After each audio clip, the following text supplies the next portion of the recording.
Ladies and gentlemen, welcome back to Ami's house. Tell him, Michael. Ami, hey, if you've been seeing what's going on in Syria with the Druze, and following the continuing war in Gaza, there's an interesting conversation to be had about violence, about judging the intent of violence, the barbarity of violence, who's judging it, who's not judging it. And we had an interesting conversation today. We got into Druze. We spoke to Officer Brandon Tatum about it, about his the violence he encountered as a cop, and where his advocacy for Israel comes from. A really cool guy. And we also got into Netanyahu on Nelk. I'm not sure how that ties into it, but I think it was interesting. So, yeah, I'll say that we have a crazy amount of noise outside. All right. Thank you, Ami. So stay tuned. Check out the episode, like, subscribe, comment. Check us out on Patreon. Enjoy.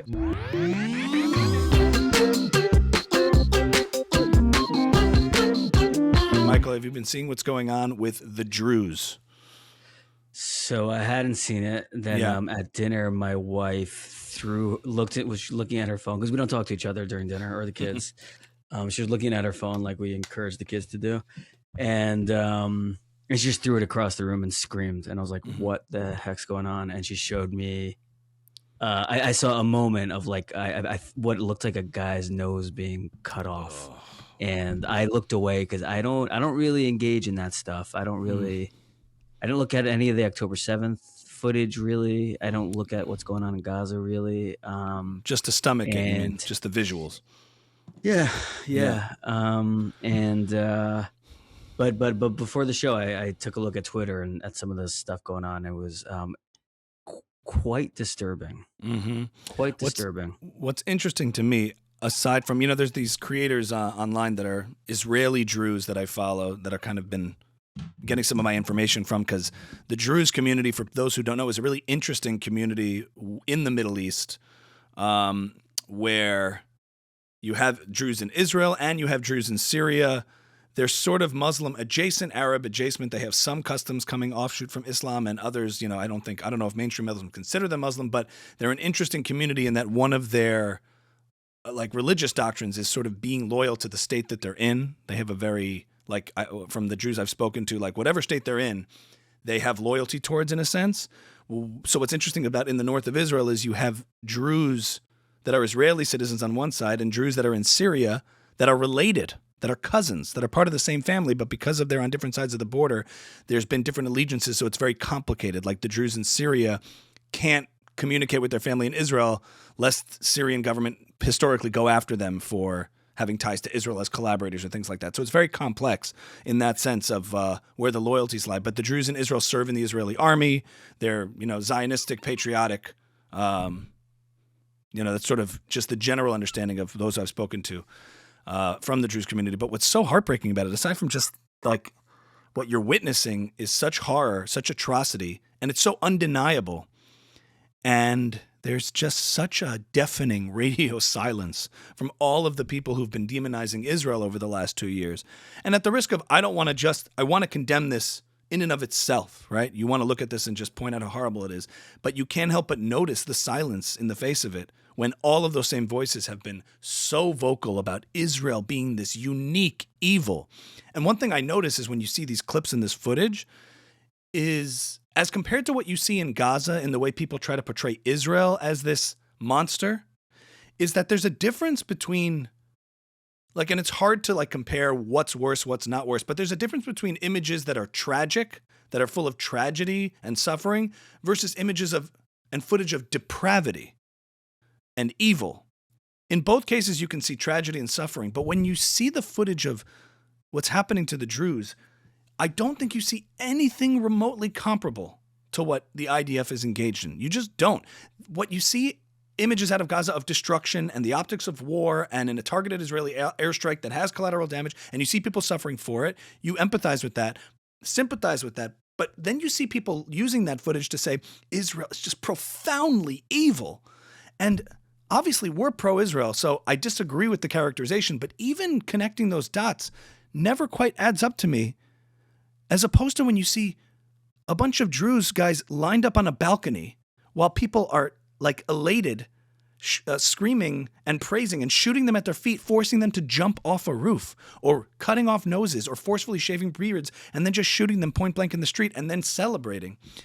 I don't think you see anything comparable to that. And yet the silence in the face of one, which is so much more, I think, clearly evil, is just incredible. It just highlights a sort of moral inversion to me. And I hate to, it's yucky to kind of compare these two kind of scenarios, but I do notice a real significant difference. I don't know. Am I crazy?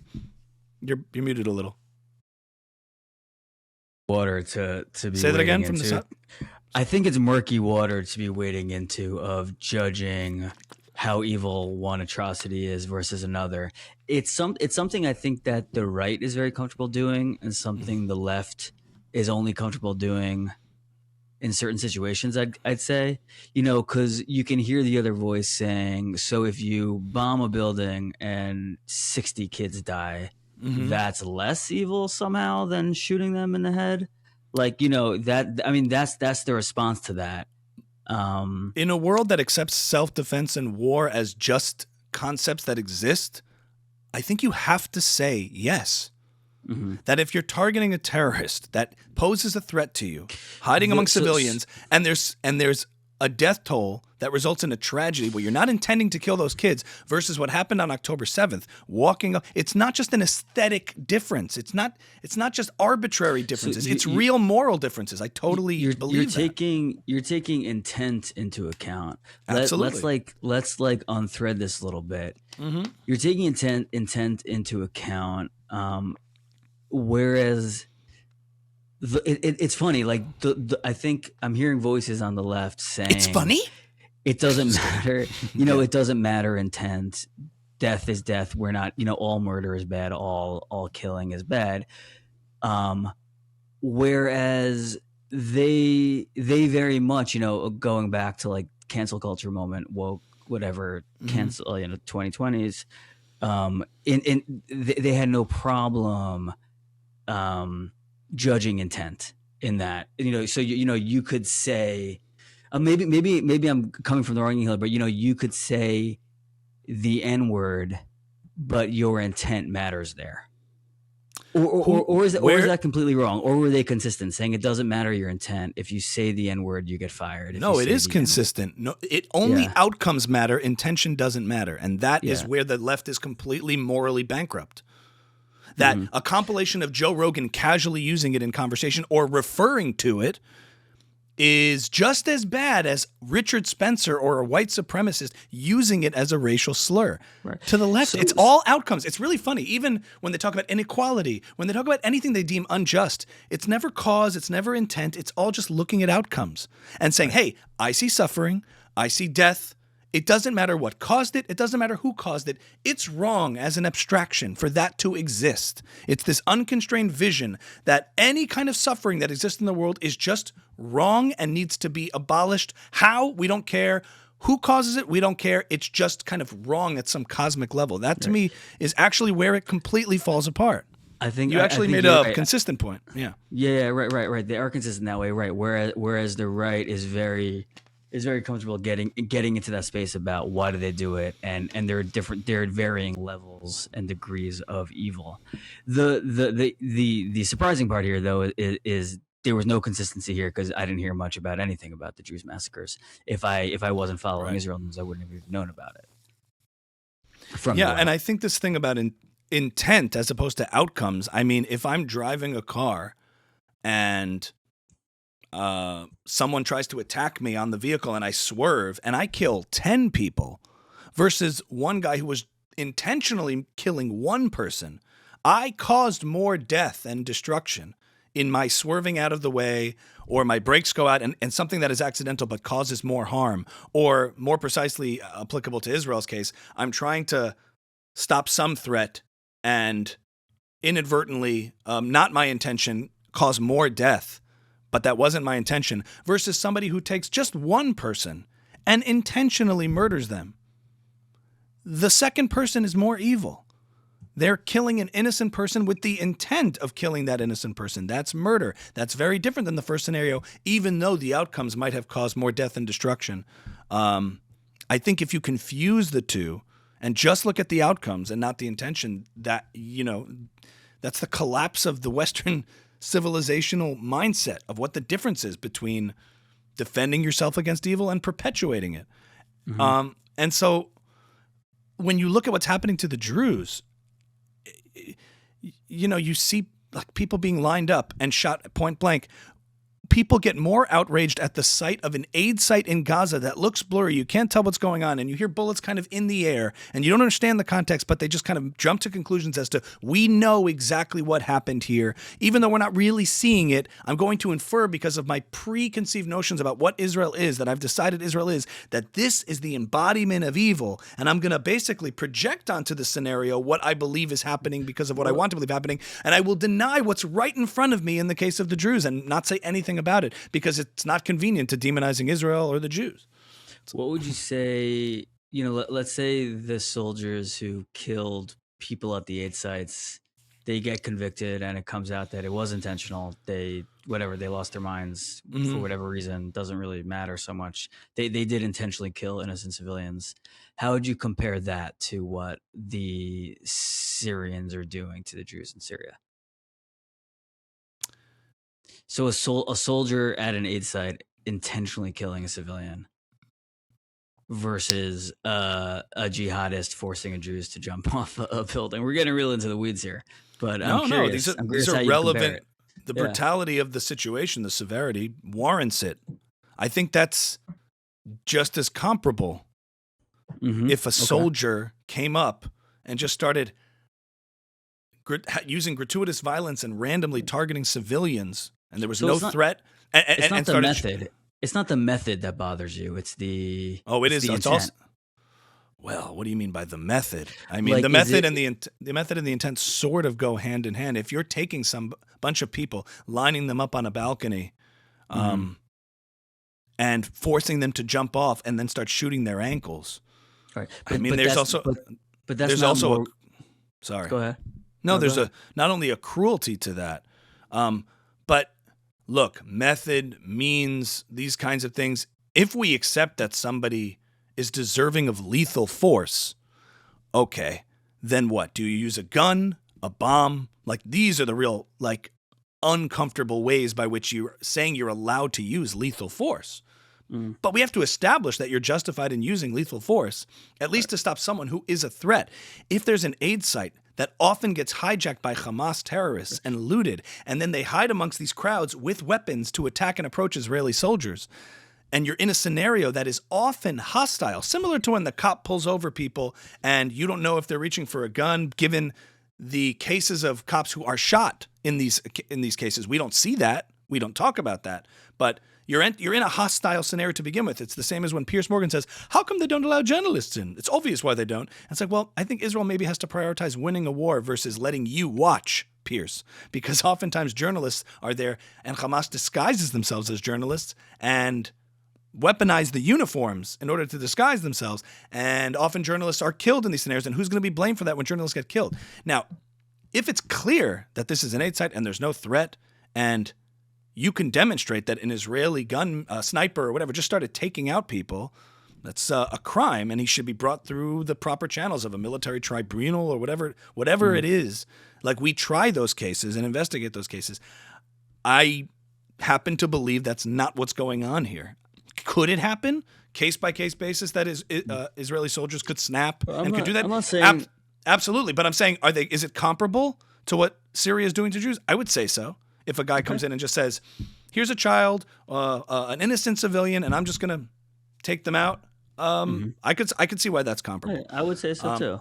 If I saw footage of Israelis just lining up people and doing that, if you replace those Syrian soldiers as IDF soldiers, you'd have a lot to explain. I just don't think you see that. I mean, you'd have a lot to account for on the Israel side. That's not something you could defend. But I don't see that. I see people flipping out at a distant drone site of some kind of scenario that happened where there's clearly confusion and ripe for error. I mean, nobody assumes when there's friendly fire, right? There's cases like that all the time in these cases where you hear about soldiers who died in a friendly fire incident, or they were running a mission or a rehearsal for a mission and someone accidentally was killed. Nobody says, Israel targets its own soldiers now. Look how evil the IDF is killing its own. Do you ever see that? Do you ever see the people who want to criticize the IDF and demonize Israel saying, Israel's literally killing its own soldiers because of friendly fire incidents? No. They always say, well, that's obviously an accident because they're not going to kill their own. But they don't attribute that possible scenario when it happens in these other cases. Mm-hmm. So there's an outcome there. Israeli soldiers died at the hands of other Israeli soldiers. It must be that Israel's now deciding to kill its own soldiers just for fun. They don't jump to that conclusion, you know? Mm-hmm. So I find that that's a huge leap, and they're just outraged by the sight of anything they can infer the worst intentions of the IDF or Israel onto, while footage of explicit evil that's almost impossible to spin, they say nothing on. I find that such a glaring moral failure. I think there's a lot of baked-in racism there where on a certain level, it's possible Americans expect Arabs to just kind of go about killing each other for no reason. 100%, the soft bigotry of low expectations. But when the Jewish people do it, it's surprising. It's surprising. You know, they're not considered a Middle Eastern people. They're considered European people. I got into an argument on Twitter today. Dave Smith and I are literally going back and forth as we speak because he says, and I'm sorry if I hold America and Israel and its allies to a higher standard than Al-Qaeda and ISIS and the Bin Ladenites. And I said, I thought you're the one who applies a single moral standard to human behavior across the board. I thought that's your whole shtick. I thought that's the whole thing. We judge by a single moral standard. And yet when they violate those standards, they have minimal agency. It's only in reaction to what we're doing. Israel caused this scenario with the Druze, backing Assad falling. I'm like, okay, but what about, the ISIS Al-Qaeda fighters could also just not do that and not start killing people just because there's a power vacuum. Like, where is the accountability? And there's always a wiggle room. I'm not saying they're not responsible at all. Don't misrepresent my arguments. I'm like, yeah, but you're saying they're not primarily responsible. Like, okay, we're splitting hairs here. Like, where's the majority of your disproportionate condemnation coming from? It's on the West, it's on Israel, it's on the U.S. And you're right. It's a soft bigotry of low expectations. These people can't help themselves. Hamas can't help themselves. It's so bad they have to just go and murder Israeli civilians. Or it comes from a place of these are people just like me, so the pressure they're under by the Israelis must be so massive to make them do something so uncharacteristic. How else could you drive someone to do something that awful? Someone must have made them do it because they're just like me and I would never do that. Oh, so it's two falsehoods on opposite extremes. Either they're not like me at all, they're like subhuman, they can't help themselves, or they're just like me and have the same values. What would drive them to do that? I would be just like them if I was living in that scenario, under the Israeli oppression or control, or, if my regime fell, I would just start going slaughtering people. Both are false. Yeah, you're right. Both are false. Hey, look at that. Did you see, we're going to talk about this with Tatum, but did you see Netanyahu on Nelk? First thoughts before we get into it. Yes, I saw Netanyahu on Nelk. I've seen the clips and some of the backlash that's coming out, and we'll talk about this with Brandon. But any pre-thoughts as I see it? It seems to me that somebody in Netanyahu's corner said, hey, listen, Trump was able to completely do a 180 on his entire image pre-2024 election by going on Nelk Boys, Theo Vaughn, Joe Rogan, Flagrant. I think you have to do the same thing. You're the best spokesperson we have. You communicate effectively. He speaks English actually more than most Israeli spokespeople do. And he can go on these platforms and communicate. I don't think Bibi and Trump possess the same skill set. He's really a trained, media-savvy, kind of trained classic politician. But, I have to watch the full episode. From the clips I'm seeing, a part of me appreciates that Nelk is like open to this, and it's weird. It sort of highlights this. Remember how we've been talking about the truth beneath the truth, that there's going to be just like the pendulum swings one way or another. So for a while it was like everyone accepts that Israel's the good guy, and then the pendulum swings. The real truth is Israel's and the U.S. are the bad guys. But then again, what's the next rebellious thing? You know what? Maybe Bibi and Israel are the good guys because they're getting all this flack, but they're like pushing back, like, hey, we don't care about being canceled, so now we're going to talk to Israel. That's the cancelable offense. So I wonder what. So I'm encouraged in some way by that. That's a silver lining for me. That if their finger on the pulse is that the next edgy thing we can do is actually talk to Netanyahu, that may be a sign that things will turn. That was my hope, but then I saw some the comments on it were pretty horrendous, like anti-Israel comments. Yeah. And then I think afterwards they put out a video of them, decompressing from it and saying they were like, "Did we just have like Hitler on our podcast?" So like, and like responding to the comments. So I think maybe that's what they might have had in mind. And then when they actually did it, they were like, "Oh no, we might have jumped the gun on this. We got to backtrack a little bit." They're also checking their moral metric, talking to Hassan Piker and Myron Gaines. So you have Myron Gaines is a proud anti-Semite, but he talks about kikes. He's not prosecuting a war in the Middle East. I'm saying they're checking whether they made the right decision by receiving feedback from someone who said Israel did 9/11, the Jews are behind everything. Like on the one hand, a proud anti-Semite, and on the other hand, a proud terrorist supporter. Right. So if Hassan Piker, who praises Hezbollah and makes mental gymnastics and apologizes for actual terrorism, is telling you did something wrong, then maybe you did something right. I think someone needs to just lay that out for them. Like, it'd be different if they were talking to like somebody reasonable who I respected, who said like, "Listen, guys, you made a huge mistake," and they were second guessing themselves on that. But it's a strange choice to say, let's check in with Myron Gaines, somebody who says the Jews are behind all the problems, who demonizes women, literally demonizes women, is a, whatever he is, as your moral center, as the person to check if you made the right moral call. I think that's also encouraging in the long run, because all it takes is somebody to say, you know who you're checking with. And they're trying to get someone from the other side, so I don't know. But talk to me. I have two thoughts about it. I mean, when I first saw the clip come up on my feed with his face on, like, with the Nelk Boys, I thought Netanyahu looked like a coward. Yeah. Like, especially in that like low chair, and they all kind of look. Yeah, he has a lot to answer for, and he has not spoken, as far as I understand, he's not spoken seriously to the Israeli people. He hasn't visited the kibbutzim where the tragedies occurred. He doesn't give interviews in Hebrew to Israeli media, and now he's coming to America to talk to like American youth with like unserious interviewers. I thought that was a really embarrassing look for him. To run circles around little boys when there are real people who have real questions for him that he really needs to answer. And then two, also, like, the hope would be, hey, the Nelk Boys are having him on. They have a finger on the pulse of what youth culture is into. Let's see how they respond. Then you look at the comments and they're like, unsubscribe, unsubscribe, unsubscribe. So like, it's not like this moved the needle. The culture wasn't ready for it, and I think it only exposed how in the gutter Israel's reputation is right now. I don't think it did anything to rehabilitate it. So two things in response to that. You're inferring a lot of other frustrations, or projecting a lot of other frustrations you may have with Bibi in how he engages the Israeli people. That's how everyone, when they see his face, brings their own frustrations to it. It's no one watches it in a vacuum. No, I know. So that's sort of your personal issue with it, is that also. But it's not just me. No, I know. You're reflecting a frustration that like people within Israel society that Chavivra Tagur has spoken about, in that he has not owned up to the obligation of comforting or visiting your O's or speaking to the Israeli population. Like, that's sort of a different area than Israel's image to the Nelk Boys audience. That's all. I think it's one. I mean, they're not mutually exclusive. The fact that he hasn't done one thing, which you're right to critique, is fair game.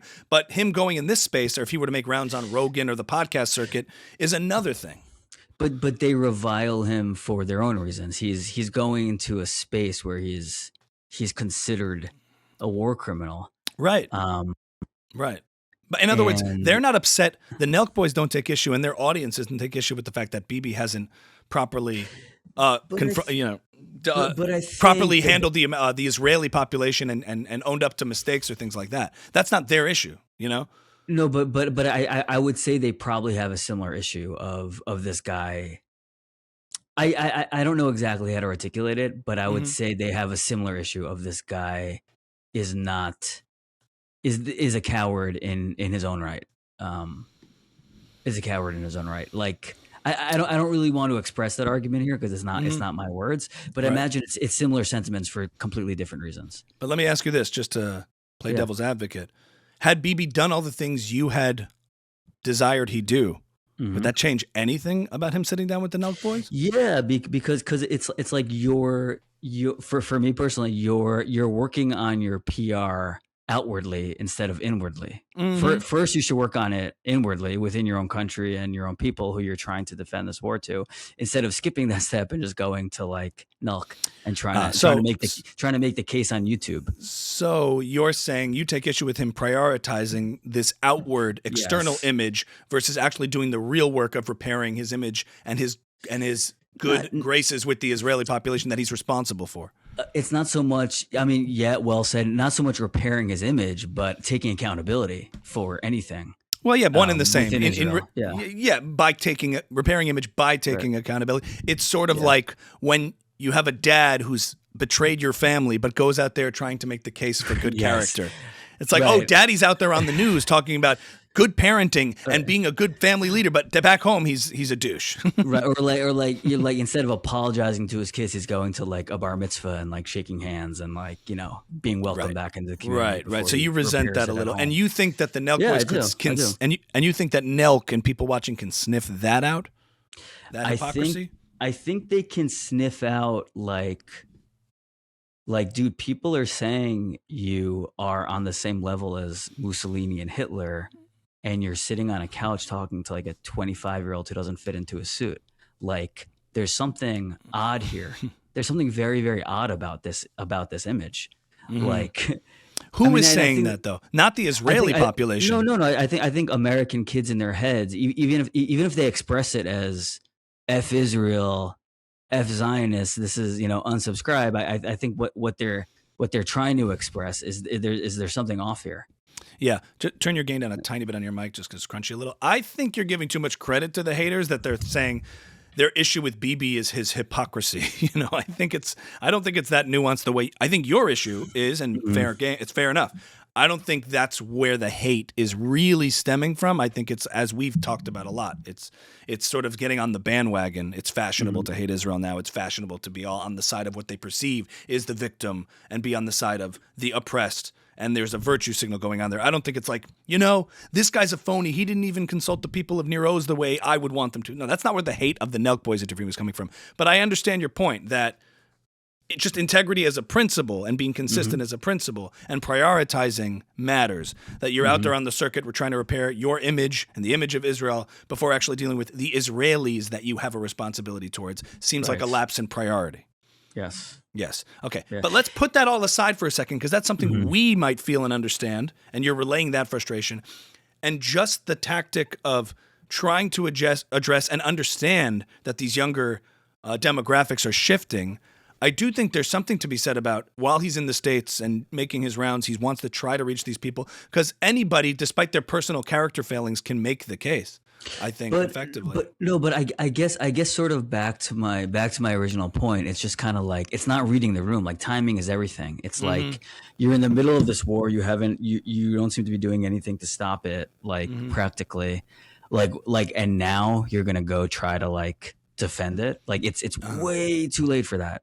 It's way too late for that. It's a weird. If that was his tactic, I'm going to go to America, do some podcast appearances to rehabilitate my own image.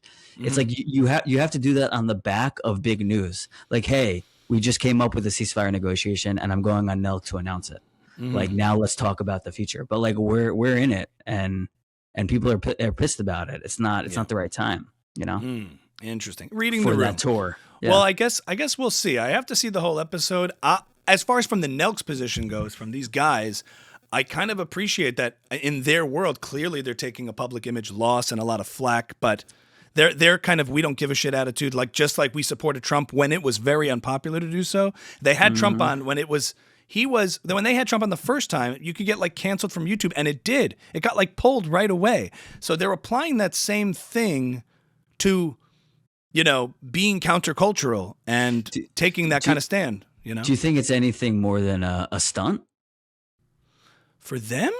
Yeah. Do you think they have principles? I do actually. What? Yeah. Sorry. Turn your mic down a little bit to there. It's coming in a little crunchy on mine.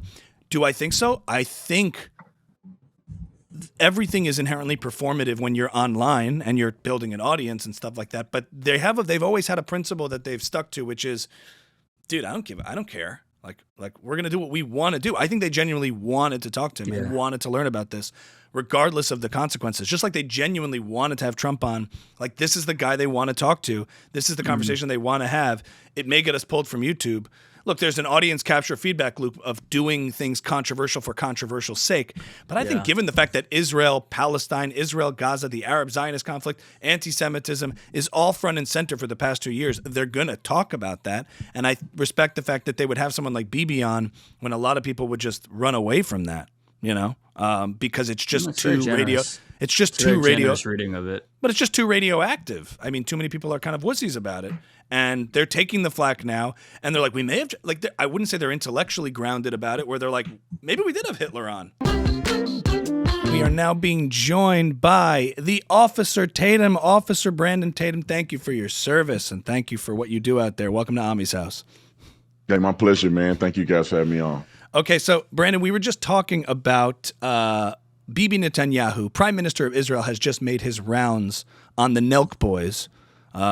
I think somebody whispered in Bibi's ear, Trump completely did this incredible 180 on his image and flipped the whole population in his favor by going on Nelk Boys, Theo Von, Rogan, Flagrant. It seems like Bibi might be employing that same strategy. I don't know if you've seen the clips yet or the episode yet, but do you have any takes on world leaders going on the podcast circuit? Michael, any other follow-up on that? Well, our question, my question was, this looked like a stunt by the Nelk Boys. Ami thinks they have some kind of like value system. So I wanted to get to do the tiebreaker. Do you, like when Nelk makes this booking, are they like, oh my God, this is going to go bonkers? Or are they like, we have some real questions for Netanyahu and we really want to talk to him? Personally, I think it's more of entertainment purposes, right? You want some viral clips. You want him to say something that's contradictory, or you want to say something for you to have the fuel for the fire to feed into a lot of other people that they like, and a lot of the people that they have on, people that hate Netanyahu and hate Israel.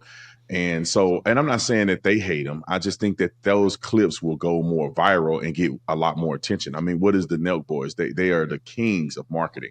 And so I don't think that they're going to bring Netanyahu on to have a serious conversation about real issues. I think they do want to ask him certain questions, but there's a comedic relief to it. There's a humanization to it. But I also think they want some viral content. They want some controversy. Like most people that will have someone on their podcast that's not traditionally in political alignment with what goes on in our own country. I mean, this guy is not even an American. I mean, obviously he's Israeli. So I think that's what, if I had to assume how they would position this, that's what I think that they would do. Well, we have seen this trend. Yeah. All right, so he agrees with Michael. And that's it for Brandon Tatum. No, so there has been this trend of, people in the comedic space trying to be taken more seriously, stepping into the fold. I mean, I'm guilty of that myself as someone who likes to make jokes and joke around, but also talk about serious issues. So I think it could be both. It's inherently performative and attention-seeking, while also possibly wanting to really kind of learn about this. It's a weird time where Israel, anti-Semitism is like the center of pop culture. But I wanted to ask you about this because, for us in like the Jewish community and the Zionist community that were connected to Israel before all this stuff, we all had this October 7th moment and this October 8th moment where we found ourselves in a world that felt very confusing and scary. Did you have any kind of moment like that post October 7th and October 8th moment for you where you felt like you saw a certain confusion or felt the need to speak out? Like, what drove you to get into that space? Well, I went to Israel probably like a month or two before that. It was my first experience being in Israel. Had a really good time there, man. We traveled all over Israel. I mean, all the way from the north to the south. Only place we didn't go is the Gaza Strip, and you can imagine why. And so, but we went everywhere. The Dead Sea, we went in the Palestinian areas. We went, because there's historical Christian places that are not in the Jewish portion of Israel. And so we had a really good experience. It was very shocking to me that October the 7th happened. Now, I wasn't historically involved enough to know how volatile the situation was, but I was there. It didn't seem like it was such a big conflict. It seemed like a conflict had occurred. But like when I was in Jerusalem, you have Muslims and you have Jewish people and you have tourists all existing together. You go to the market here, you go to the market there on the Sabbath. You had the Muslim Palestinian people working at the hotels that we were in or the places that we stayed. And then when you had their holiday, you had the Jewish people working there. There was no issues. There was no conflict. And it seemed to be very safe and reasonable. And, there was I didn't take it as the Jews are against Palestinians and they secretly are putting them in positions for them not to be successful. It seemed like a place almost similar to America where they were extremely inviting of immigrants and inviting of people who are different to come, and everybody was existing in peace. If you want peace, you were there and existing in peace. So then when October the 7th happened, it was crazy. I was like, oh my God, dude, I was just there. I had no idea that this was something that was brewing from Gaza. And it really bothered me, man. Like a lot of people, I guess, they hang on to what's happening in Gaza. I'm still stuck on what happened in Israel. Like I saw some of the video footage. I was there in the kibbutz and kind of touring the area. And to think that there were people who flew over and mowed down innocent people at a concert, beheading people. I'm still upset about that. And the fact that those people then took people hostage, they were celebrating and cheering. You had the infamous videos of the girl who was bleeding because they had assaulted her. They were beating them on the way into Gaza. Like, I'm still bothered by that. And I think that was the crux of what happened. And that's why I support Israel in this entire thing. And I have been an advocate ever since, because I don't feel the same way some people feel about Gaza, and this is such an innocent people. Like, yeah, there's some people that are innocent in that situation, but when you're fighting a war, you got to do what you got to do. And if that happened in America, we would be doing the same thing or worse, in my personal opinion.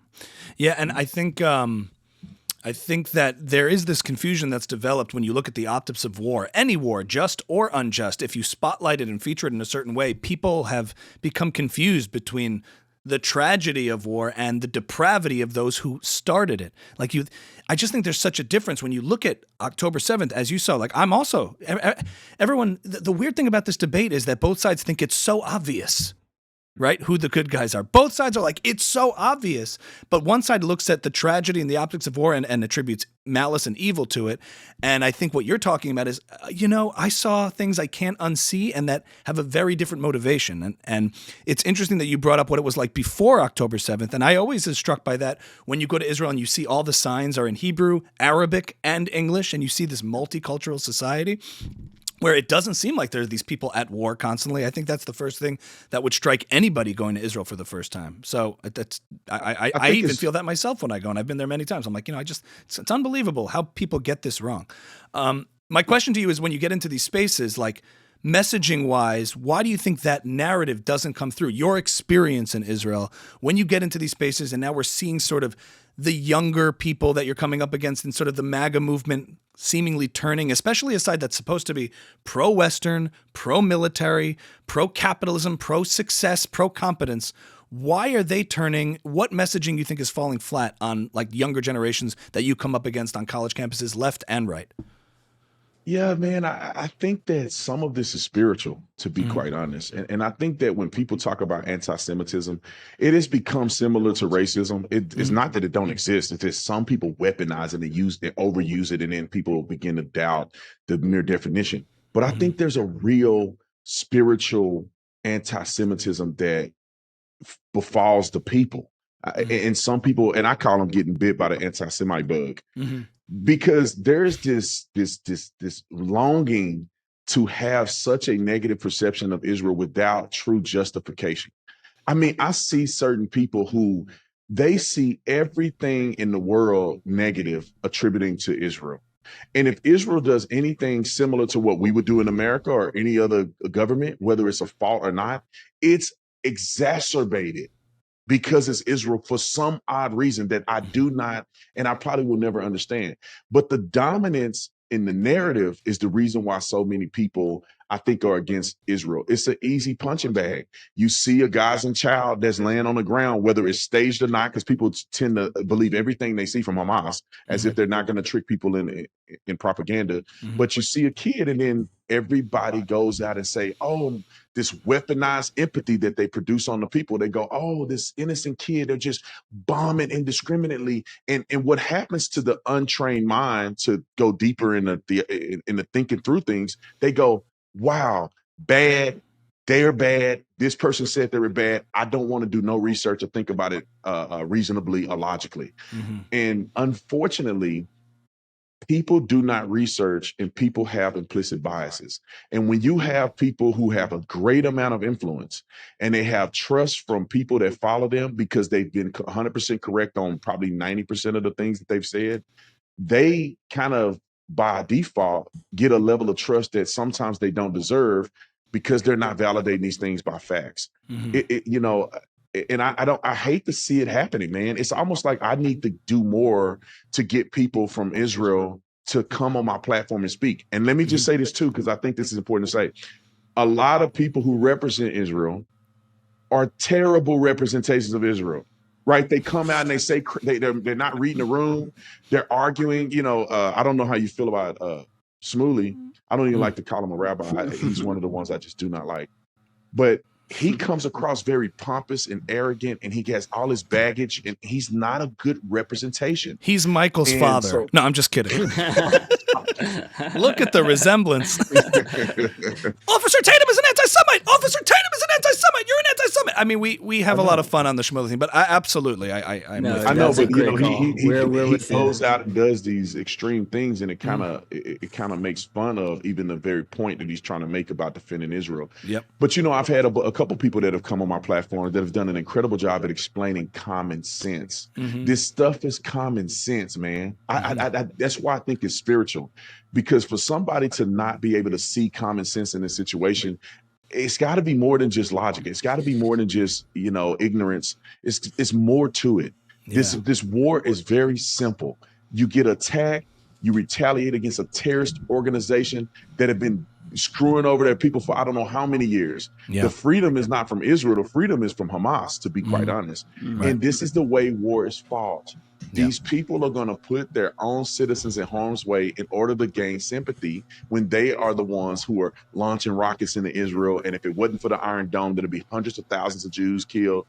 I mean, it's very simple to me. I can go on forever about it, but it's just that some of these people who are leaders in the community, who have a big platform and a voice, they can go down a rabbit hole, and it's very convincing to some people.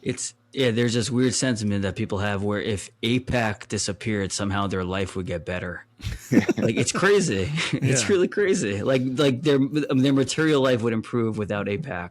Like, you can see the pathology there. And people don't want to do any research and be logical. Like, I don't have a vested interest in Israel or anything like that. I'm just a logical person. I went, I had an experience, and I know to not believe the first thing you hear. So when people talk about AIPAC, it's like, okay, let me do some research on AIPAC. Let me see what the origin of AIPAC is. Let me see what the downfalls, the good and the bad of AIPAC. AIPAC should not be registered, because they're not lobbying on behalf of a foreign government. Do they lobby on behalf, or are they lobby for Israel because there's people that care about Israel like me and other people? Yeah. And people may have a problem with that, which is fine. You can critique it, but you can't go so far to say that they should be registered as a foreign agency. It's two different things. You can say, I don't like the fact that people like Israel this much. I don't like the fact that American people in this country have a vested interest in Zionism or want Israel to exist, and they believe that's something they're passionate enough to put their money behind. Just say you don't like that. Don't try to make AIPAC into something that is not. Go ahead. Yeah. I wish there were more not Jewish people going on Piers Morgan making the case, because I think it's so much stronger. Like, I mean, hearing you say it when Elika Laban goes on and talks about it. It really does clarify something about it. Yeah. Because you know, I think that when you're a rational, reasonable person and you don't have a vested interest, because I think some people say, oh yeah, this person is Jewish, of course they're going to say this. But when you have a person that's like, there's not much connection to Israel that I have, other than I went there and other than my Lord and Savior Jesus Christ was there, you know. And Jesus was Palestinian, Brandon. Right. Jesus was Palestinian. He was a Palestinian Christian. He wasn't Jewish. Exactly. Yeah, he's a Palestinian Christian. And he read the Bible too when he was alive. And so, so it just, I think that more voices need to step up. But you know what the problem is? People are afraid. Yeah. Like, I don't give a F about what people think about me, generally speaking. I build my own company. You can't really cancel me unless I want to quit my own job. You're not going to fire me, and you're not going to intimidate me because I am who I am. And I've gotten backlash. People call me Talmud Tatum. And they call me Talmud Tatumstein because I love Jewish people. That's a very nice name. That's a very nice name. I like that. Talmud Tatumstein. I almost made a shirt. I was going to make a shirt, Talmud Tatumstein. Well, I got a friend that literally, he sends me AI renditions of Talmud Tatum. Like, it's just me with a yarmulke. That's hilarious. It's hilarious.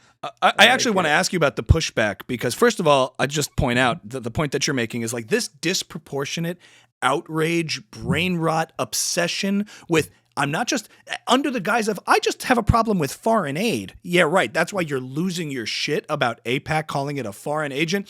That proves our point, not yours. That's the funny thing. You are proving that you're obsessed and that there really is this disproportionate obsession with what Israel is doing, and that proves your anti-Semitism, not my suspicion of it. But the pushback that you're getting, I want to ask about that because, they talk about how, the notion of the black conservative gets a lot of pushback from one side saying you're not only we disagree with you, but you're a traitor, you're siding with these people. But not only that, to be outspoken about Israel and being supportive of the Jewish community. Can you talk to me a little bit about that specific pushback? Do you see pushback within the black community itself? I want to and couch that in with this idea of like, there's been this rise of seeming tension between the Jewish and the black community, thinking about Kyrie Irving, Kanye West, that flame stoked by Candace Owens and others where, I don't know, coming from our insular community, I don't get an opportunity to sort of get insight into what that looks like. Can you talk a little bit about that? If you've seen pushback, have you been able to like clarify for people or steer people in a better direction? I don't feel it as much because I really just don't care. But I don't see it coming from the black community as much. Because, like, for instance, when I talk about black issues like police brutality and things like that, and I clarify that cops weren't wrong when they did this and that, I get a lot of pushback from black people primarily. Right. With this situation, I get a lot of pushback from MAGA people, a lot of pushback from America First people that say they're America First. And, but the bottom line is because they've heard things said by people that they trust, but they haven't done any research on it. Like the Ashkenazi Jews, like the whole concept that they have no connection to the bloodline of Abraham. It took me, 30 minutes to do some research on that to realize that there's DNA peer review tests that show that Ashkenazi Jews do have a trace bloodline to Abraham. So for somebody to say that without acknowledging peer review research, that person is being completely disingenuous. But when you hear it and you believe a person, you begin to embody it. But I don't have a lot of, it's the same thing about some of the things I believe about Christianity. It's always going to be pushback because people are not willing to dive deeper and become uncomfortable with their own belief systems. If you believe this about Jesus, some people don't want to hear that there's an alternative viewpoint or there's a theological debate or anything else like that. They feel like if I challenge my own beliefs, then I'm no longer who I am. And I don't believe that. Like, I'm okay with Israel being a bad guy, but I don't see any evidence of Israel being a bad guy. I don't see any evidence of, if a person can look at Palestinians in Gaza and say, well, these people are innocent, and I'm not for Hamas, I'm for the Palestinian people. Why can't they do the same thing with Israel? Why can't they say that the government is doing things that I disagree with, but I do love the people of Israel? They're innocent, reasonable people that just live in their life and believe in their religion, and they finally have a place where they can call home and be safe because of all the military advancements that they have in our support. But why can't they get the same love and support impartially as all these other people? So, but go back to your point about backlash and stuff. I mean, I don't buy into it, man, because I've learned over time is that you just got to tell the truth, and the people that want to hear the truth will respond appropriately, and people that are just brainwashed or emotional about it, they won't never listen to you. And maybe they'll come back later and send you a message privately and say, yeah, man, thank you for telling the truth. But I get the same thing with police interactions. Like, I was a cop. I know the law. I know use of force policy. I know the use of force continuum. I used to have to do this every day of my life when I was a cop. And so I know things that the general public don't know and understand. And so, but I still get backlash. People still are mad at me, even though I've been right about every police thing that I've covered. Right. Yeah, I just because you just mentioned it, I just saw, there's that viral video going around about the guy whose window was smashed. I mean, what could you just because you brought it up? Could you explain to me how that was okay? Because I'm just curious. Yeah, it's okay. Well, okay and justified according to the law is two different things. Michael's right? a bit of a libtard, so I'm just kidding. Tell me, I want to know. No, it's totally fine. I think everybody should question these things and they should hear viewpoints, right? Subjectively, a person may think that it's not okay to strike people no matter what. Subjectively. Objectively, you have to look at the law and the justification for use of force against people at any given time. The totality of circumstances, in my personal opinion, would lead an officer to have that leverage to say, if I believe that a face strike while I'm trying to pull a guy out of the car because he's non-compliant was justifiable for me to execute an arrest, an officer can utilize that force. Now, I don't know if you saw the body-worn camera. They produced the body-worn camera. Oh, that's crucial. Okay. They produced the body-worn camera yesterday. The sheriff came out and articulated very clearly what was going on. And so at the very beginning, they pull up. He was non-compliant. He literally told him, "No, I'm not doing anything you told me to do." He shut the door, locked it, and said, "Send your supervisor. I'm not doing anything." The cop told him 7 times, "You're under arrest for obstruction. Get out of the car. Get out of the car. You're under arrest for obstruction." Everything the officer did was according to the law. It wasn't even a violent interaction initially. The officer was saying, "Sir, you're under arrest, sir." And the officer actually told him exactly why he pulled him over. He said, "You pulled you over for not having your headlights on in inclement weather, and you didn't have a seatbelt on." And the guy was just completely combative for the first several minutes before he turned his camera on. Then when he turned his camera on, it's already has escalated. They have police officers that have responded. They have 6 or 7 officers that have now responded because this guy's non-compliant. These situations become very violent quickly. If you've ever been a cop, cops know a guy could be doing all this because he's going to pull a gun out. He's going to pull off on the traffic stop. He's a wanted murderer. There's a lot of things that could be possibilities which will make officers heighten their suspicion when somebody's acting like this over a headlight infraction, which is a civil infraction. But then when you go to extracting them from the car, I think the cop could have went without the palm strike to the face. But according to the law, according to what the attorney general said, nothing that he did was illegal and out of the bounds of use of force policy. But then when they pulled him out of the car, punching him in the face, it's not pretty, but we can utilize that level of force to execute an arrest. And you saw when he punched him in the face, when he was out of the car, he complied.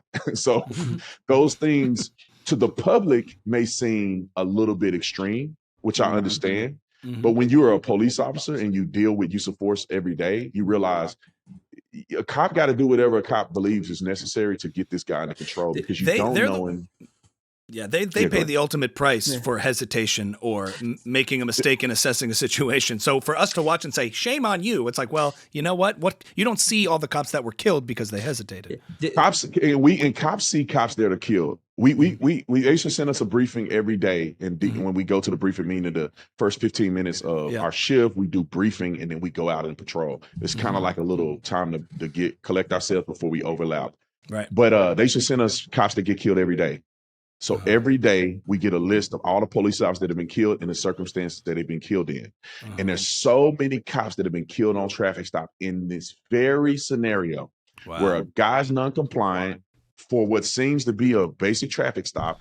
He shuts the door and then he has a gun. And now he's got a reason to be hyped up, and cops get killed. They walk up to the window and they get killed. If you watch the video, the body camera that I shared, and I'm going to do a breakdown of it today later, you'll see that the cop stands off to the back quarter panel of the car because he has to be in a tactical advantage because you don't know who this guy is. It's not reasonable to get mad over a headlight infraction. You know what I'm saying? So, but then what happened is he had drugs on him.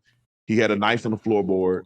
He was driving on suspended license. He didn't have a seatbelt on, and he also didn't have his headlight on. He pled guilty to all of those. He pled guilty to not having a headlight and obviously resisting arrest, which he was charged for. He was found guilty. It was adjudicated. Everything was fine. 6 months later, he produced this video, obviously in order to make a little money, which he will. There's an interesting connection here, I think, between the uproar over what's happening in Gaza and this. It's it's a lot of people who don't have any interaction with bad people and force are just outraged by it being used in any capacity, and they can't wrap their heads around that there are people out there who have bad intentions. Mm-hmm. Yeah, you go on a ride along. I tell anybody to go on a ride along. Go on a ride along. And then if you were on a ride along, you would have been at that traffic stop and you can feel this emotion. Yeah. Like when your life is on the line, when you're watching it from the TV, you're like, oh man, they just rambling and they're scuffling a little bit. He slaps him in the face. He didn't.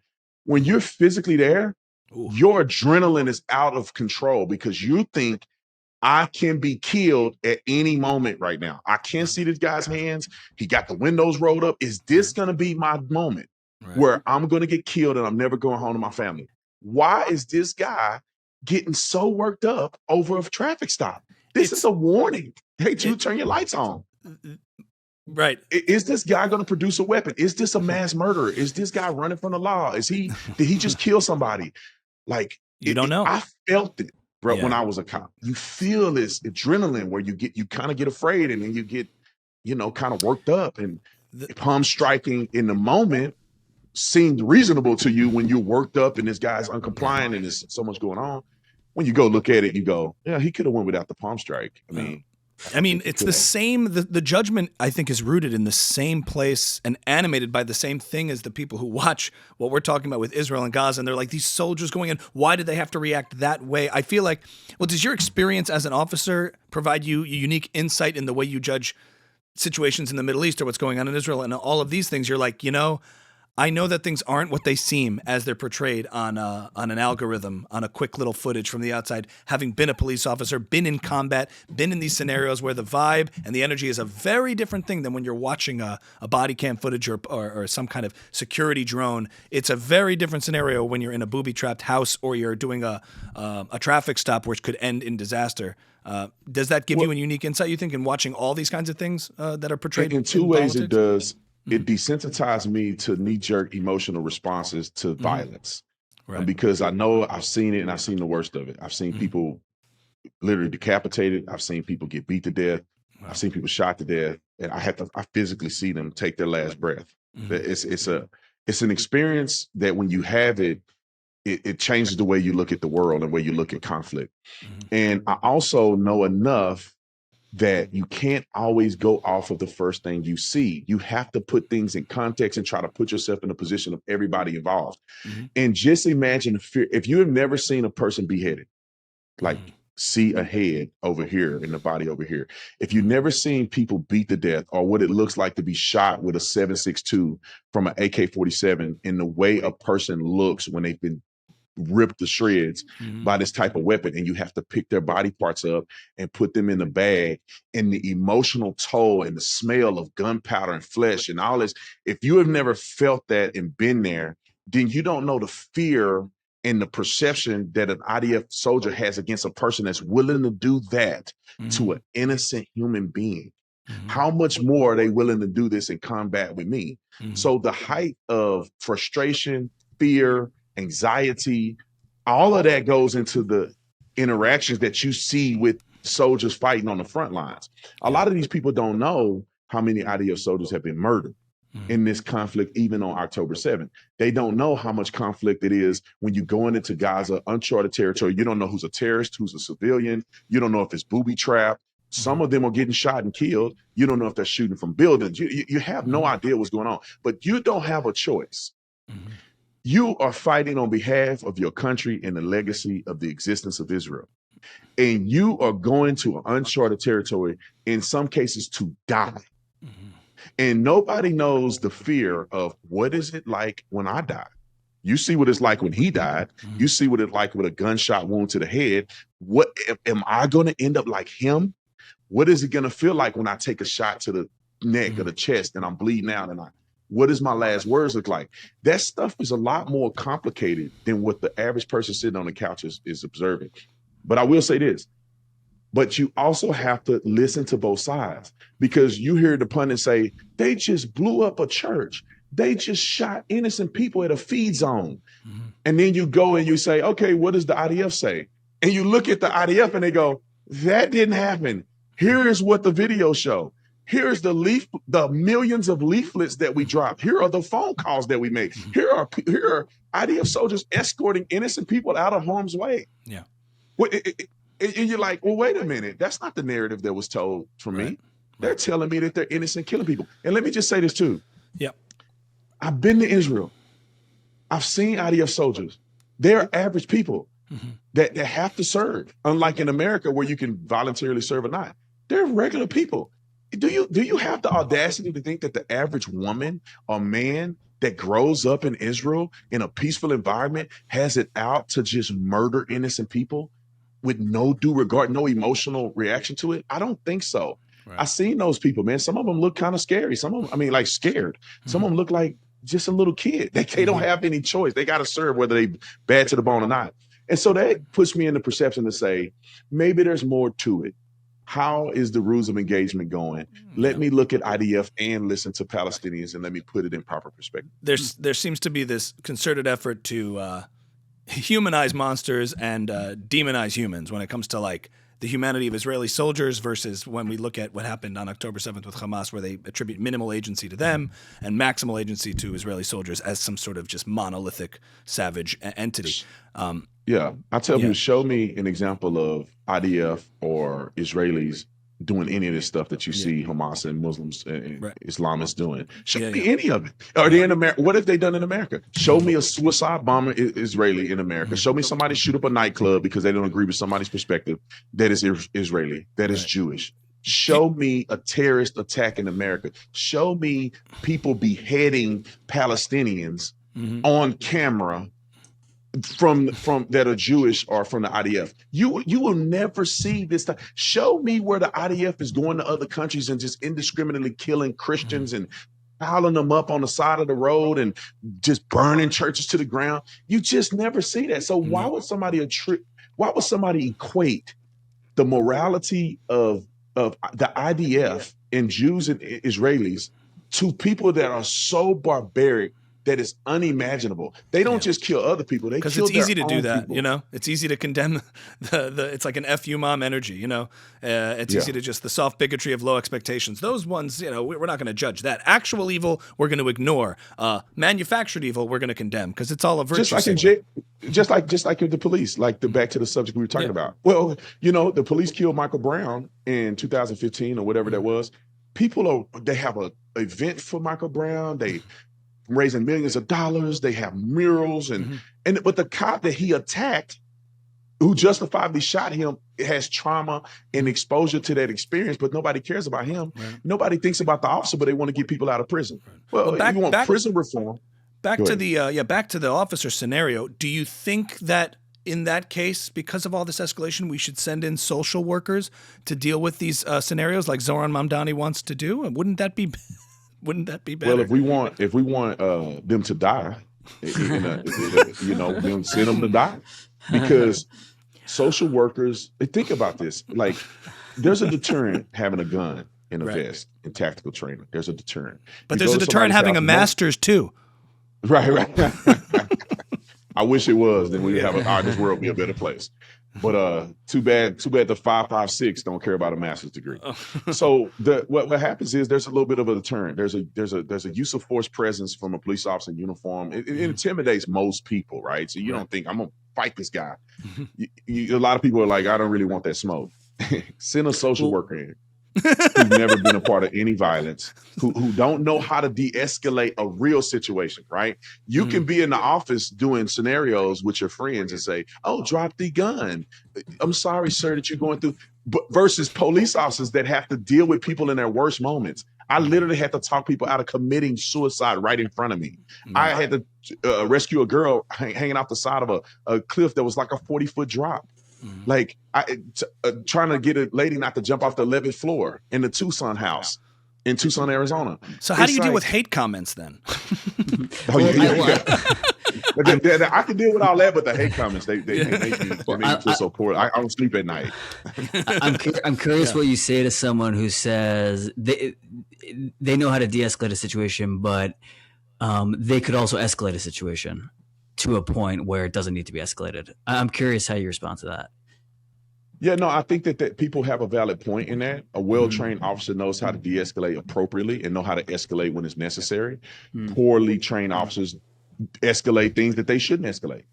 But an untrained, unequipped, lack of real dramatic exposure from a person who only understands this in theory is going to escalate more quickly than a regular person, right? I know how to deal with stress. I know when a man is screaming at me, I know how to differentiate between he's a killer or he's just going through something right now. He want to kill me? No, he don't. He's just, he don't really want to kill me. He's upset right now. It's the worst day of his life.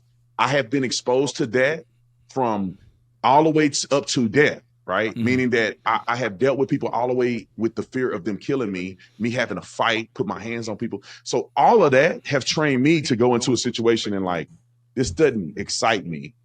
I know how to be calm in this situation. I do this, right? And I have a gun too. So if it gets ugly, I know how to handle my business. Versus a regular person, mostly it's going to be women.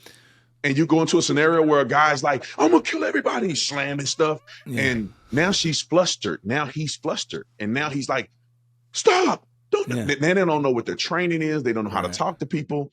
And a real criminal is like, it's between my freedom and you. Oh, I'm gonna kill you any day. You don't have a gun. So I'm gonna beat you over the head and run out of here. You know. To Michael's point, though, like we all can spot the phonies and the imposters in our own industries, right? So there's no one more equipped to say, okay, this guy shouldn't be here. As far as fellow officers go, like because you have people who can come and use lethal force, and it gives you that the society is granting you that ability to do that. It does attract people who want to protect and serve, but it also attracts people who are trigger happy or like want to, I've been pulled over by people and they're just on some kind of trip, and you can probably spot that even more than I could. You're like, okay, Officer so-and-so over there, like he should not be out in the field. And what do you do? Everybody knows that officer. Everybody in the police department knows him, and they hate that officer. Right. I'm gonna explain it real quick. Let me go back to really your point with the social worker. Yeah. When I was on the Tucson Police Department, we did a really good job at we work with both, right? You have the police officer respond, and when the police officer is not necessary, and we know that a person is want to listen to a trained expert to talk them in and get them resources, we combine two. We don't just go only cops and only social workers.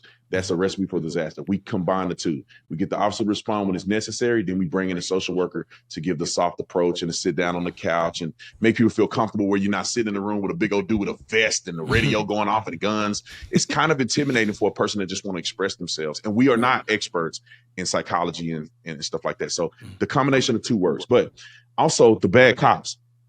I got pulled over by a bad cop before I became a police officer in Tucson. I mean, the guy really wanted to arrest me. He wanted me to fight him or something. I'm like, I was wrong. Give me the ticket. I'm not going to complain. You want me to do it? He was getting all hype with me. I hated him. I remember thinking, I hope he get killed. I was so upset with how he treated me and how he tried to bully me. I said, I hope he get killed when he lead his traffic stop, because he's going to do this to somebody that had nothing to lose. He was bullying me, man. He was wrong. And I remember becoming a cop, and I said, I'm gonna find him, and I'm gonna tell him how I feel, and I'm gonna chastise him for what he did because he's wrong, and he's a bad cop, and he gave the Tucson Police Department a bad look. I ended up never doing it because I focused on other stuff. But I had guys that I worked with that were bad. But here's the thing too. There's different levels, right? There's different levels. There's cops who go in it for the wrong reason, which is rare, but they do.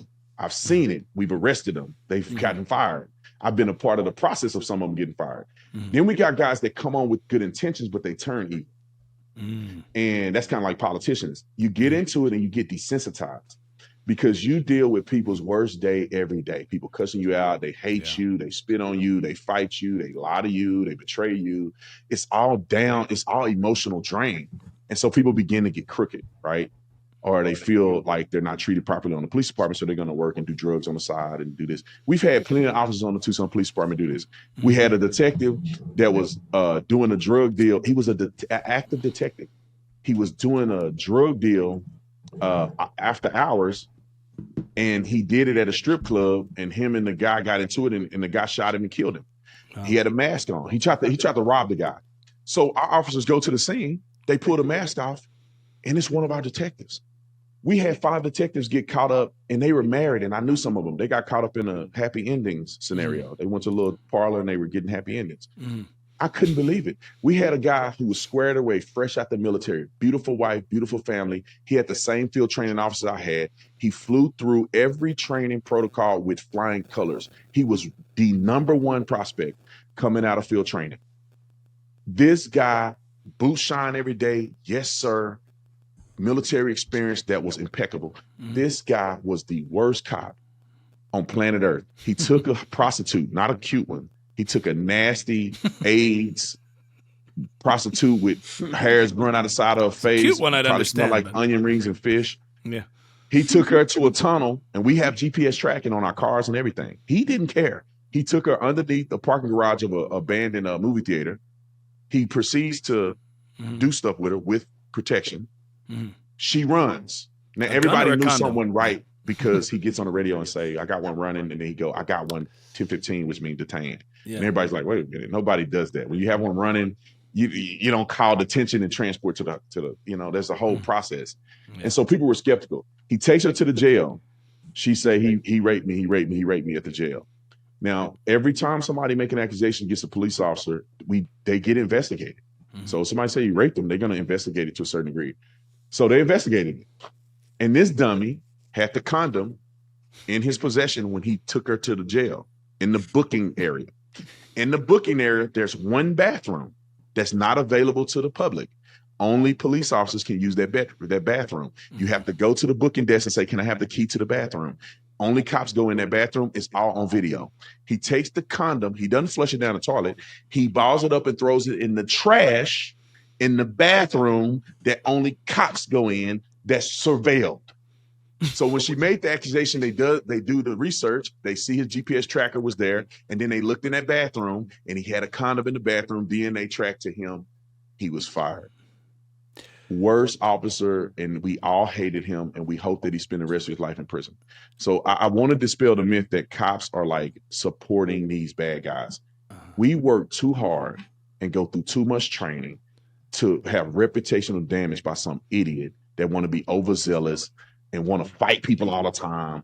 We hate those guys, man. Well, I think we know why you became an Instagrammer. That kind of sheds light on it. But I appreciate that. Like I imagine everyone says no one hates bad cops more than good cops. And that's the truth. Yeah. The fact that it's rare, but it's there. I mean, those are the best people to be scoping it out because it does such a disservice and creates this distrust that you're talking about. Wow. So we covered quite a range here, Michael. That wasn't on the list, but that was great. That was great.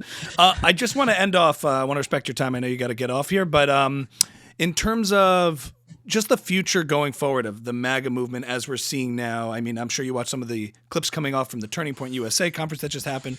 Are you optimistic going forward in the face of sort of left-wing populism that I see on the rise going into 2028 and what's to come? You see the far left at the local level. You have Mamdani, you have AOC, you have people sort of shedding all the old woke stuff and identity politics and trying to kind of use the Trump tactic of using a sort of left-wing populism.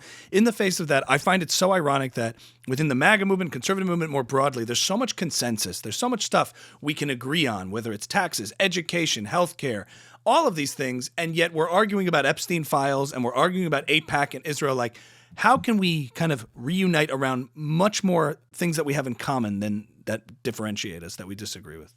You make an incredible point. One thing is I don't think the Democrats got a chance whatsoever. They've gone off the cliff, bro. Nobody's believing in that socialist stuff. You're not going to come into capitalist New York City and really get anywhere. I mean, he won the Democrat vote because there was no other Democrats. Cuomo was running against him, and he was responsible, in part, everybody in New York knew that he was responsible for putting those older people in those homes, and they all died, and everybody hated him, and he stepped down because he allegedly sexually did some misconduct with women. So his reputation was terrible. They had nobody to run against Mamdani. So and he kept a condom in the bathroom, and they found Cuomo's condom. It was a whole thing. But I'm Italian. That's what we do. I'm Italian. We leave condoms in the trash. That's what Cuomo would make a good police officer. Yeah. He was terrible. So that's how they skated through that. Republicans and everybody's going to get behind Mayor Adams. Okay. I'm sure. Oh, well, you're optimistic. Let's see what happens. 100%. I will go and campaign for Mayor Adams. I would. I would go to New York and campaign for Mayor Adams. He's pro-Israel. He's always a supporter of Israel, so I like that about him. He's pro-police, more so than I thought he would be. And the guy's not a nut job, leftist, socialist, communist fool that don't even know how taxes work. Right. So I think that he's going to win. I do think that we should reunite on things that actually matter. Is Epstein a big deal? No. It's a big pet project deal, meaning that, do we know how he did it? Did he kill himself or not? Maybe not. Who's involved? It's fun to know, and it's fun to talk to and endeavor, but it's not going to change the price of groceries. It's not going to change taxes. It's not going to change foreign policy for the most part, unless he's a foreign agent, and then that's another issue. But it's not going to change foreign policy or anything like that. So I think what conservatives need to do is say, I cannot like this, but I still love the totality of what I'm looking at. I wrote an op-ed about not liking how Trump dealt with Epstein because I think he did a terrible job in messaging, but that is irrelevant to what he's done with the border, what he's done with taxes and tariffs. The stock market is the greatest it's ever been in the history of the stock market. I mean, and so all of those things matter more. And I would tell people, say, even Israel, it's like Israel is the size of New Jersey. The budget that we give to Israel is very small in comparison to all the other things that we do. This is just one of our allies. I would argue that one of the most important, but it's just one ally. And so don't get too caught up in saying this and this about Israel. You can have a disagreement about how much money we give to Israel. It's totally fine. I think everybody should question anything America does, but understand that as an isolated event. Don't turn on Trump because you don't like what he did in Iran or whatever. And so I wish that we would get together, because if we don't, and we stay fractured, we're going to lose our country. And everybody's going to be looking at each other, looking stupid, crying about Epstein when our country is going down a pipe. And then Epstein will never get released and nobody will ever find out. And there will be more Epstein-esque people that come to fruition, in my personal opinion. So I think that it's okay to have a difference of opinion. The Democrats are lockstep because they're all liars. People that are on the right tend to be individuals, which is what conservatism is, which is what independence mean. But let's say, I don't like this, but we can join forces for the better good. One thing I hate is when I see people go, I'm not going to vote because I don't. Quit being stupid. You know what I mean? You don't, the person that you're voting for don't have to do everything you like. Donald Trump has not accomplished everything he said he would in the first 100 days or so. But what he's done is he's accomplished a lot of things, and in good faith, I think he's the best for the country. We do that, we'll be good. All right. Well, on a message of unity and seeing the forest for the trees in the bigger picture, Officer Tatum, we appreciate you coming on Ami's House. Thank you so much for being with us. Yeah, my pleasure, man. God bless you, and thank you, guys. All right. Thank you so much, Brandon Tatum, for joining us here at Ami's House. He's Officer Tatum on Instagram. Really nice conversation. It was so nice talking to him, Michael. Thoughts? Yeah, he's cool. I want that tattoo he has. Oh my God. He just cracks me up. He's super animated and super fun to talk to. So follow him on Instagram, and I appreciate his insight as a police officer. It's really interesting. People who've been in these intense situations, the way they see everything is to not believe everything upon the way it's presented. I thought that was really fascinating. Yeah. Yeah, my grandfather was a police officer. Actually, they're special people. To become someone who's like really devoted to protecting other people is very special. So that was really cool. Find us on Patreon, and we got some cool episodes coming out. So please support the show. It allows us to book studios and get bigger guests. Any patrons you want to shout out today? Robert, I want to shout out Robert, who's been texting me. Thank you, Robert. Yeah. And of course, we appreciate all the support from people who've been subscribing and joining. It continues to grow. Yes. We've caught a nice stride, and we appreciate all the comments and the engagement. We thank all of you. We could not do this without you. And onwards and upwards, some exciting things coming for Ami's House over the next year. We will make some announcements soon. Follow us there, and thanks for watching, everybody.